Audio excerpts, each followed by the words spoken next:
예, 신종태 교수입니다. 시간 전략을 위해서 PPT로 간단하게 좀 정리를 했기 때문에 나머지 사안은 논문에 다 기술이 되어 있습니다. 그래서 PPT 10장으로 만들었기 때문에 앞에 PPT를 좀 앞에 불을 조금 꺼주시면 뒤에 더 잘 보일 것 같은데 논문 그 제목은 6.25 전쟁과 자익의 트로이 목마 전술입니다. 사실 여기 계시는 분들이 전쟁사나 안 그러면 세계 역사에 오히려 전문가적인 그런 어떤 소양을 많이 가지고 계시기 때문에 제가 복잡하게 설명드리지는 않겠습니다. 지금 보이는 그 트로이 그 사진은 터키의 다다라넬스라는 해역 끝부분에 있는 차나칼레 시청 앞에 있는 트로이입니다. 아시다시피 BC 한 12세기 전에 트로이와 그리스 간에 거의 한 10년 정도 전쟁을 했습니다. 그래서 도저히 승산이 안 나니까 그리스 군대가 철수하는 척 하면서 저런 목마를 남겨두고 가죠. 그런데 거기에 쏙은 트로이 군대가 저걸 성전기념품으로 트로이 성 안으로 가지고 들어갑니다. 그 안에는 30여 명의 그리스군 군사가 들어있었습니다. 승리를 자축하는 그런 야간에 행사를 하는 동안에 저는 술이 취해서 있는 그런 상태에서 그 30명의 특공대가 나와서 결국 트로이 성문을 열게 되고 트로이 성은 함락되게 됩니다. 그래서 현재 그 현장에도 가면 그런 어떤 성터 그리고 트로이 목마 형상 이런 게 많이 남아 있습니다. 요약해서 말씀드리면 우리 사회도 기원전 12세기에 있었던 그런 트로이 목마와 같은 그런 어떤 시대들이 우리 한국 사회에 많이 있지 않나 하는 그런 측면에서 제목을 그렇게 붙였습니다. 다음 순서는 해방 공간에서의 자익활동으로부터 휴전 이후에 계속되고 있는 한국의 자익 세력에 대해서 설명드리겠습니다. 다음 오늘 아무래도 주 주제가 6.25이기 때문에 흔히 6.25를 쉽게 생각해서 내전이다, 시빌워라고 이렇게 많이 부르고 있습니다.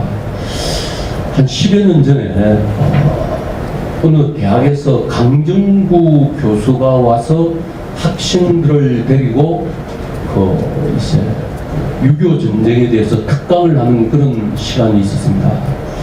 그래서 제가 우연히 거기 가서 그 특강에 참가를 했는데 이거 내전론을 갖다가 줄기차게 주장하는 겁니다.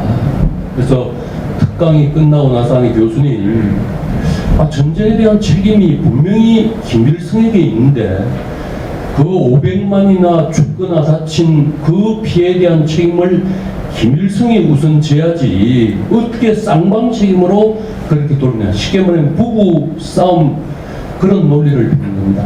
그때 강 교수가 한 이야기가 당신은 참 편협한 사고를 가지고 있다고 그러면서 이미 해방되고 나서 6.25 전쟁 이전에 남북한은 특히 남한 지역은 내전과 같은 그런 상황이었고 그 사람 주장 말에 의하면 10만 명의 사람들이 죽었다. 그래서 1950년 6월 달에 일어난 전쟁은 그 이전과 연결해서 봐야지 딱 총승리 훈련 6월 25일 그것만 가지고 6.25를 평가하는 건 곤란하다. 그래서 한국전쟁은 내전이다. 이것이 좌파들이 주장하는 내용입니다. 다시 말해서 6.25 전쟁에 대한 책임은 쌍방 다 있기 때문에 50대 50의 책임이다. 알아서 자익세력들이 주장했던 빨치산 활동이나 뭐 이런 사람들도 통일열사로 추앙될 수 있다. 이런 논리가 성립되는 겁니다. 그런데 이게 과연 내전인지 여러분들 슬라이드에서 보시는 것처럼 북한은 1950년 기준으로 해서 역사적으로 무기를 확보할 수 있는 능력이 없었습니다. 20만이라는 대군을 가지고 전쟁을 할 때 그 전쟁 계획을 김일성이 수립한 것이 아니라 소련이 다 만들어줬습니다. 5천여 명의 소련군 고문단이 전쟁 계획을 다 만들어줬어요. 그리고 엄청난 해공군의 그 운용 능력 북한은 없었습니다. 다 소련 지원하에 이렇게 만들어서 기습적으로 한국을 공격했다. 그래서 굳이 전쟁의 성격을 따진다고 그러면 국제적 성격을 띤 불법 침략 전쟁이었다. 우리는 일방적으로 얻어맞은 그런 전쟁이었다고 규명할 수 있습니다. 또 한 가지 여기서 우리가 살펴봐야 될 것은 그 전쟁을 부추긴 세력들이 사실은 좌익 세력들이었습니다. 남한 사이에 잔존했던 그런 좌익들이 전쟁을 부추긴 그런 경우도 많아요. 공식적으로 얘기하지 않습니까? 우리 북한군이 밀고 내려가면 남한 지역에서 20만 남로 당원들이 들고 일어날 것이다. 그런 책임도 사실 좌익 세력입니다. 이런 좌익의 바이러스들이 공공연하게 지금 한국 사회에 다음 알다시피 1945년 8월 15일 날 해방이 되고 나서 여러분들 조선인민공화국이라고 해서 9월 6일 날 이미 선포를 했습니다. 이 좌익세력들이 주가 됐죠. 그리고 그 이후에 정탐사 위조 집회 사건을 계기로 해서 미 궁정에서 인민공화국에 대한 그걸 쉽게 말하면 공산당에 대한 단체 활동을 불법화 시키게 됩니다. 그리고 48년 4월 달에 4.3 사태가 일어나고 대한민국 정부가 출범하고 난 48년 10월 19일 날 여순 순천 반란 사건이 일어나게 됩니다. 뭐 이런 해방 공간에서 있었던 일은 여러분들이 누구나 잘 아시기 때문에 설명을 생략하고, 그리고 누구나 전쟁이 일어나기 직전에 2,400명에 달하는 이 유격대를 북한에서 훈련시켜서 8차례에 걸쳐서 남한으로 침투를 시킵니다. 그리고 김달삼 증언에 의하면 전쟁 이전에 이미 5,000여 명의 빨치산들이 한국 지역에서 활동하고 있다. 전쟁 직전에 한국 사회는 준전시 상황이었다. 옆에 나오는 사진은 여러분들 잘 아시는 것처럼 여수 순천 반란 사건 때 진압군으로 내려갔던 국군들의 사진입니다. 다음. 그리고 여기서 명확하게 증거를 댈 수는 없지만 전쟁이 일어나기 직전에 한국군에서는 도저히 이해할 수 없는 일들이 숱하게 많이 일어나게 됩니다. 자, 1950년 6월 24일 날 아무래도 북한의 상황이 이상하다. 이번 주 일요일에 굉장히 위험하다. 정보부서에서 보고를 하니까 최병덕 총참모장 주관하에 그날 토요일 오후에 육군본부에서 회의가 열립니다. 어떻게 할 것인가. 그런 상황에서 아무 조치를 취하지 않고 그날 저녁에 바로 캠프 코이너 지역에 있는 장교 군악부가 개관된다고 해서 고급 장교들이 다 몰려가서 술 파티를 열렸습니다. 단 그때 총참모장이 지시한 건 각 축성별로 육군 첩보대에서 가지고 저희 동태가 어떤지 파악하라, 그 지시밖에 없습니다. 자, 그 파티는 밤늦게 끝났지만 많은 사람들이 또 2차로 갔습니다. 종로로도 가고 인천으로도 가고 갔어요.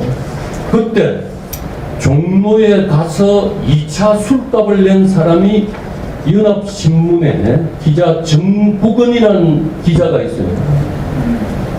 이 사람이 2차 술값을 다 냈습니다. 그리고 이 사람은 전쟁이 끝나고 나서 간첩으로 확인이 돼서 전쟁 끝나자마자 사형에 처해집니다. 제가 충남대에서 이 전쟁사에 대해서 공부할 때 일부 아시겠지만 이종학 교수님이라고 이런 분야에 굉장히 관심이 있어 이 정국은의 재판 과정을 확인하기 위해서 계룡대 문서 보존단부터 시작해서 그 기록을 찾으려고 그렇게 노력을 했는데 이 사람에 대한 재판 기록은 전혀 없어요. 다 파기가 되어버렸습니다. 여러분들 대전에 있는 정부 기록관에 가시면 우리나라에 있었던 재판 이거 검사가 취조했던 거 이만큼 다 기록들이 다 남아 있습니다. 그런데 이 정국은에 대한 어떤 기록들은 없다. 그리고 최병덕 총참모장의 부관인 라은광중이 같은 경우는 나중에 확인해 보니까 본 적에도 없는 사람이에요. 아니 장교로 인간되는데 장교 인간 근거가 없습니다. 그런 사람이 최병덕 총참모장의 전속 보관을 했다. 나중에 서울이 점령되고 나서 그 사람은 없어졌습니다. 일부는 최 총장이 아끼던 셰파드와 같이 결사적으로 북한군과 근총을 들고 항전하다가 사살당했다. 뭐 이런 얘기도 있지만 그걸 본 사람은 없습니다. 없어졌어요. 이런 어떤 불분명한 행적 이런 것도 굉장히, 그리고 하필이면 왜 전쟁 직전에 얼마 되지 않는 차량이나 중화기를 전부 다 후송한다고 또 저 부평으로 다 끌고 갔는가. 그리고 수도권 방어부대를 전쟁 직전에 막 연대를 이동하기 시작합니다. 당시 수도 경비사 이하에는 2연대, 3연대, 8연대가 있었는데 2연대는 홍천으로, 3연대는 7사단 소속으로, 18년대는 앞에 동두천으로, 그러니까 나중에 이 수도 경비사가 서울을 방해하려고 보니까 병력이 아무도 없어요. 병력이. 그리고 한강교 조기 폭파 이런 것도 이해가 되지 않는 게, 최창식 대령이 당시에 29살이었습니다. 분명히 자기는 지시를 받고 너 앞으로 다리 끊지 못하면 총사령에 처한다. 은명을 받고 하는 수 없이 끊었습니다. 끊고 나서 인천 상륙작전이 끝나고 나서 왜 끊었느냐, 왜 여유가 있는데 빨리 끊느냐 해가지고 1950년 9월 28일 날, 1950년 9월 21일 날 그 최창식 대령을 잡아가지고 총사령에 처합니다. 그 책임 소재를 없애기 위해서 그럴 수밖에 없다는 거죠. 뒤늦게 1962년대 그 부인이 재심 청구를 해서 무죄를 받게 되죠. 이런 어떤 관련 자료들 이런 걸 한번 원인을 규명해 볼 필요가 있다. 다음 장입니다. 자, 북한군이 서울을 점령했습니다. 얼마나 정신이 없었든지 서울교도소, 형무소라고 그랬죠. 형무소에 수감되어 있던 자익 사범들을 어떻게 구송할 방법도 없고 그대로 북한군이 형무소를 접수해서 풀어줍니다. 기록에 보면 북한군 전차가 형무소 앞에까지 왔는데 당시에 교도관들이 국군이 온 줄로 알고 칼빈 소총 가지고 고생한다고 손을 흔들었어요. 보니까 북한군입니다. 그대로 탱크로 밀고 들어가서 그 수감되어 있던 자익들을 이제 풀어주고 그 수천 명이 사실 우익들을 색출하게 되죠. 여기다가 더 하나 보도연맹이라고 뭐 잘 아시겠지만 전황자들로 구성되어 있던 그 보도연맹에 속했던 이분들이 세상이 바뀌니까 그 사람들이 더 날뛰어서 우익인사나 경찰 가족이나 뭐 나고한 그 부분들 다 잡아내는 겁니다. 그 독한 자익으로 변해버렸어요. 그에 대한 반작용으로 공주교도소나 소음교도소나 기타 수감돼 있던, 안 그러면 보도연맹들을 또 잡아서 또 우익이 또 처단하는 그런 비극이 일어나죠. 그리고 이 사람들이 사회조직을 바로 만들었어요. 그리고 북한은 이미 이 한국으로 넘어올 때, 38선을 넘어올 때 24,000명에 달하는 민정특수부대를 끌고 와서 같이 와서 신속한 시간 내에 행정조직을 다 편성합니다. 얼마나 준비가 철저했습니다. 그리고 인천 상륙작전이 일어나니까 기존 발치산이나 폐잔병들 25,000 내지 한 5만 명 정도로 추정되는 인원들이 발치산으로 변하게 됩니다. 여러분들 그 발치산 이렇게 여러 자료를 보면 북한의 능력으로서는 단 한 발의 실탄이나 단 한 톨의 쌀도 지원해 준 거 없습니다. 그 사람들이 한 10여 년간 활동하면서 전부 다 현지에서 약탈로서 그 사람들 다 연명했습니다. 절대 그 사람들은 영웅들이 아니다. 자, 이때 백성엽 장군의 또 발산 토벌 작전이 나오죠. 8사단 서남지구 전투사령부, 지전사는 지리산 지구 전투경찰사령부죠. 이런 병력을 모아서 한 석 달간에 걸쳐서 작전을 해서 대대적인 성과를 얻습니다. 그런데 이 백장군의 또 그 인품을 보면 많은 부모들이 본의 아니게 산에 들어가서 뭐 죽거나 안 그러면 어떻게 돼요? 고아들이 많이 생겨났어요. 백선고아원이라고 광주 송정리에 고아원을 설립해서 이 백선엽 장군이 돌봐주게 됩니다. 옆에 보이는 사진 자체는 이 대장 아버지라고 해서 자기들을 보호해주고 자기들을 후원해준 백선엽 장군이 고맙다고 2010년도에 찾아온 사람들의 모습입니다. 여러분들 여기 그 산청군에 가서 그 관련 그 경험을 했던 주민들 얘기를 들어보면 뭐 잘 아시면 낮에는 대한민국 밤에는 그 인민군인데 이 조종명 씨라는 사람은 어렸어. 빨치산이 요구하면 가서 도로 대학로를 파는 겁니다. 경찰들이 들어오지 못하게끔. 낮이 되면 경찰관들이 들어와 이야기 맺고 낮에는 메꾸고 밤에는 땅을 파는 이런 일을 많이 했다고 그럽니다. 다음. 자, 여러분들 휴전 회담 간에 김일성은 단 한 번도 지리산이나 남한 지역에서 활동하고 있는 빨치산들에 대해서 안전 복귀를 요구하지 않았습니다. 여러분들 그 휴전 회담할 때 우리도 골치 아픈 후방 지역의 빨치산들인데 지금 남아있는 잔류 폐장병들이나 빨치산을 북한으로 안전하게 보내달라고 그러면 유엔군 트럼프 보내줬을 겁니다. 김일성은 단 한 번도 요구하지 않았다. 대부분 1956년도까지 대대적인 빨치산 소탕 결정이 계속됐지만 이 정순덕이라는 사람은 1963년 11월 달까지 활동했습니다. 전쟁 끝나고 나서 10년 동안 활동했어요. 이 정순덕과 그 일부가 살아있다는 걸 알고 그 어머니가 지리산 산골장마다 다니면서 10년 동안 투항하라고 소리 지르면서 했는데 이 사람 투항하지 않았습니다. 결국 나중에 잡히게 되죠. 그리고 나중에 잡힐 때 총상으로 오른쪽 다리를 절단하게 됩니다. 전향하지 않고 한 20년 복용하다가 나중에 나오게 됩니다. 자, 그런 이제 정순덕을 뭐 한국의 잔다르크니 무슨 뭐 통일의 열사니 이걸 공공연하게 얘기하겠습니다. 결론적으로 말씀드리겠습니다.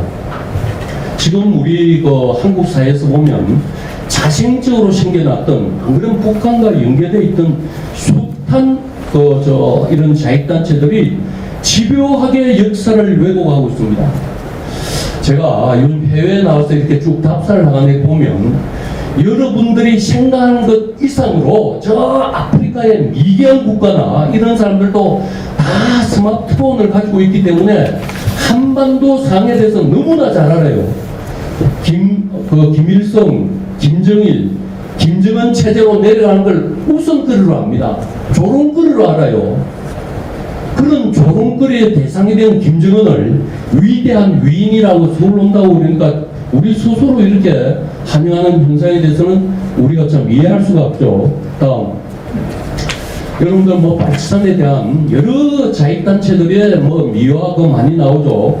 전남 유격 투쟁사는 정관호 씨라는 사람이 이 사람이 빨치산 활동하다가 나중에 이제 쓴 책인데 그리고 이 V38도서는 성일기라고 김정일의 처남입니다. 이 성일기 동생 성혜림이 원래 김정일의 처였어요. 그 사이에 태어난 아들이 김정남입니다. 말레이시아에서 암살당하게 되죠. 이 사람도 빨치산으로 가담해가지고 전쟁이 끝나고 나서 잡히게 되죠. 김창룡이 특별히 너무 어리다고 나이 20도 안 된 너무 어리다고 해서 풀어주게 됩니다. 한국에서 살면서 이런 책을 펴내게 되죠. 여러분들 뭐 다 보시겠지만 남북은 영화에 유심히 보면 빨치산들이 시골 지서를 습격하는데 박격포를 쏘아야 되는데 박격포 공사노차가 굉장히 크지 않습니까? 혹시 주민들이 다칠지 모른다고 해서 쫓아가지고 마을 주민들 지금 박격포 떨어지니까 자 이 피해라고 다 피신을 시켜놓고 지서를 공격했다.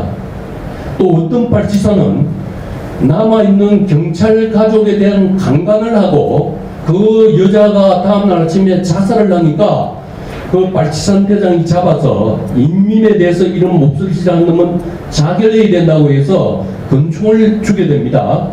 자, 인민공화국 만세를 부르면서 이제 그 자살을 하게 돼요. 그런 아주 말도 안 되는 그런 내용이 우리나라에서 인기 있는 빨치산 영화입니다. 이런 영화를 하다 보니까 나중에 어떤 현상이 나타나는지 보십시오. 그리고 이런 내용들을 보면 이 국군이나 경찰에 대한 어떤 잔혹한 행위에 대해서 반성이 전혀 없습니다.